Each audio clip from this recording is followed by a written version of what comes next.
नमस्कार मंडळी. प्रतिमा मराठी यूट्यूब चॅनलवर मी रुद्र देशमुख आपलं सहर्ष स्वागत करत आहे.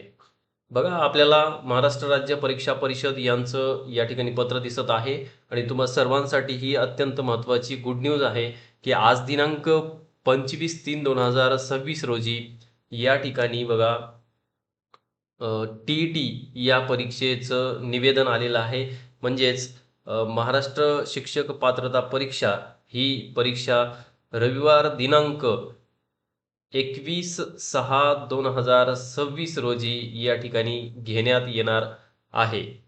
त्याचं आयोजन होणार आहे. बघा, 2026 मधली ही पहिली परीक्षा आहे. तर या ठिकाणी या संदर्भात हे आलेलं पत्र आपण स्क्रीनवर पाहत आहात. तर या निवेदनामध्ये नेमकं काय म्हटलेलं आहे ते आपण समजून घेऊ. फॉर्म भरण्यासाठी काय लागतंय आणि कुठल्या गोष्टींची काळजी घेतली पाहिजे हे देखील याच्यामध्ये तुम्हाला पाहायचं आहे. त्यामुळे व्हिडिओ हा शेवटपर्यंत नक्की पहा. बघा, पेपर 1 आणि पेपर 2 असे दोन पेपर होणार आहेत. एकाच दिवशी दोन्ही पेपर असतील, एक सकाळी आणि दुसरा जो आहे तो दुपारच्या सत्रामध्ये असेल. ऑनलाईन आवेदन स्वीकारण्याची जी तारीख आहे ती 27/3/2026 ते 16/4/2026 हा त्याचा कालावधी असणार आहे.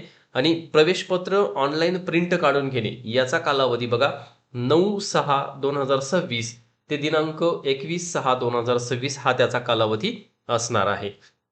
बघा, शिक्षक पात्रता परीक्षा पेपर 1 याचा दिनांक जो आहे तो 21/6 रविवार सकाळी 10:30 वाजता. त्याच्यानंतर दुसरा जो पेपर आहे त्याचा देखील 21/6/2026 रविवार हाच दिनांक आहे. म्हणजे एकाच दिवशी पेपर होणार आहे. तो पेपर 2:30 वाजता चालू होईल. बघा, पुढे काय सांगितलेलं आहे तर याच्यामध्ये हे पाहिलेलं आहे आपण नेमकं काय काय कारवाईचा टप्पा वगैरे सगळ्या गोष्टी. तर आता बघू आपण नेमकं महत्त्वाचं काय आहे. याच्यामध्ये आपल्याला आवेदन जे आहे ते फक्त ऑनलाईन स्वीकारलं जाणार आहे, ही गोष्ट लक्षात ठेवायची. सर्वात महत्त्वाची गोष्ट, तुम्ही फॉर्म भरत असताना दिला जाणारा ईमेल ID आणि मोबाईल नंबर जो आहे तो परमनंट असलेलाच द्या. तुम्हाला त्याच्यावरच सगळ्या गोष्टी मिळणार आहेत. त्यामुळं तो नंबर आणि ID जतन करून तुम्हाला ठेवायचा आहे. बघा, पुढील माहिती काय सांगितलेली की अर्ज करत असताना तुम्ही ऑनलाईन पेमेंट करायचं आहे, ज्यामुळं तुम्हाला शेवटच्या तारखेपर्यंत ते पेमेंट करायचं आहे. आवेदन जर तुम्ही 2 फॉर्म भरले गेले तर सर्वात लास्ट टाइम जो भरलेला आहे तो फॉर्म तुमचा त्या ठिकाणी व्हॅलिड मानला जाईल, असं देखील या ठिकाणी सांगण्यात आलेलं आहे. ऑनलाईन आवेदन पत्रासोबत कोणत्याही म्हणजे कागदपत्रांची प्रत जोडण्याची जी आहे ती आवश्यकता नसते. परंतु बघा, आता याच्यामध्ये आपल्याला मूळ प्रमाणपत्राच्या पडताळणीस अधीन राहून उमेदवारांना परीक्षेस तात्पुरता प्रवेश दिला जाईल आणि निकाल घोषित केला जाईल असं सांगितलेलं आहे. पण परीक्षेच्या निकालानंतर शैक्षणिक व व्यावसायिक कागदपत्रांची पडताळणी प्रमाणपत्र वितरणाच्या वेळी करण्यात येईल. त्या ठिकाणी आपल्याला ज्यावेळेस प्रमाणपत्र आणायला जातो त्यावेळेस आपल्याला एक फॉर्म भरावा लागतो आणि आपले ओरिजिनल डॉक्युमेंट्स त्या ठिकाणी दाखवावे लागतात. प्रमाणपत्र पडताळणीच्या वेळी कागदपत्रे अपूर्ण असल्यास अथवा उमेदवार प्रमाणपत्रे सादर करू न शकल्यास या परीक्षेची उमेदवारी रद्द करण्यात येईल असं देखील सांगितलेलं आहे. म्हणजे त्यावेळेस तुम्हाला सर्टिफिकेट तिथं भेटणारच नाही, तुमची उमेदवारी रद्द केली जाईल. ऑनलाईन आवेदन पत्रामध्ये भरलेल्या माहितीत व मूळ कागदपत्रामध्ये तफावत आढळून आल्यास देखील उमेदवारी रद्द करण्यात येईल असं सांगण्यात आलेलं आहे.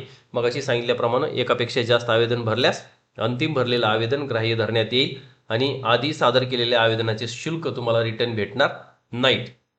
आता सगळ्यात महत्त्वाची गोष्ट, 2018 आणि 19 या ठिकाणी या गैरप्रकारामध्ये सामील असलेल्या लोकांची नावं आणि त्यांची लिस्ट अगोदरच पब्लिश केलेली आहे, तर त्यांना याच्यामध्ये संधी नाही आहे.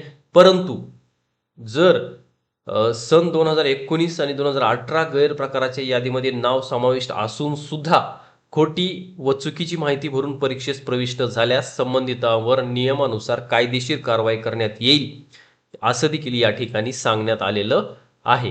त्यामुळे व्यवस्थित तुम्ही आपला फॉर्म व्यवस्थित भरून घ्यायचा आहे. आणि तुमच्यासाठी खास मी या ठिकाणी मानसशास्त्राची 1000 प्रश्नांची सिरीज चालू केलेली आहे. त्या ठिकाणी तुम्हाला 360 डिग्रीमध्ये त्या प्रश्नाचं पूर्ण असं सगळं व्यवस्थित स्पष्टीकरण त्या ठिकाणी देत असतो मी. कारण तुमचे पहिल्या पेपरचे आणि दुसऱ्या पेपरचे 30 पैकी 30 गुण पक्के झाले पाहिजेत. त्याच्यामुळं तुम्ही काय करायचं, या चॅनलला सबस्क्राईब करून ठेवायचं आहे, बेल आयकॉन दाबायचं आहे, जेणेकरून तुम्हाला त्याचं नोटिफिकेशन भेटत जाईल. बघा या ठिकाणी हेल्पलाईन नंबर वगैरे सगळ्या गोष्टी दिलेल्या आहेत. तुम्ही फॉर्म व्यवस्थित भरा.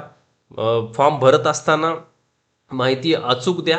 त्यामुळे काय होईल, तुम्हाला कुठल्याही अडचणी येणार नाहीत पुढं, आणि आपलं स्पेलिंग वगैरे या त्या सगळ्या गोष्टी व्यवस्थित बघूनच तुम्ही फॉर्म भरायचा आहे, जेणेकरून येणाऱ्या अडचणी आपल्याला टाळता येतील.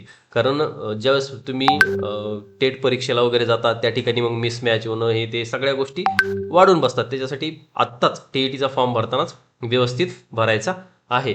चला, सर्वांनी कनेक्ट राहा चॅनलला. तुमचे मानसशास्त्राचे 30 पैकी 30 मार्क दोन्ही पेपरला आपण 100% तुम्हाला मिळवून देऊ. त्यामुळे तुम्ही आपल्या या चॅनलला सबस्क्राईब करून ठेवायचं आहे, आणि सर्वांनी व्यवस्थित मागचे देखील व्हिडिओ पाहायचे आहेत. आजपर्यंत आपण 15 भाग जे आहेत ते 25-25 प्रश्नाचे 15 भाग आजपर्यंत अपलोड केलेले आहेत. आपण सर्वांनी ते मागचे देखील भाग पाहून घ्यायचे आहेत आणि पुढे अभ्यासाला सुरुवात करायची आहे. चला थांबू या ठिकाणी, भेटू असंच नवीन व्हिडिओमध्ये. तोपर्यंत धन्यवाद.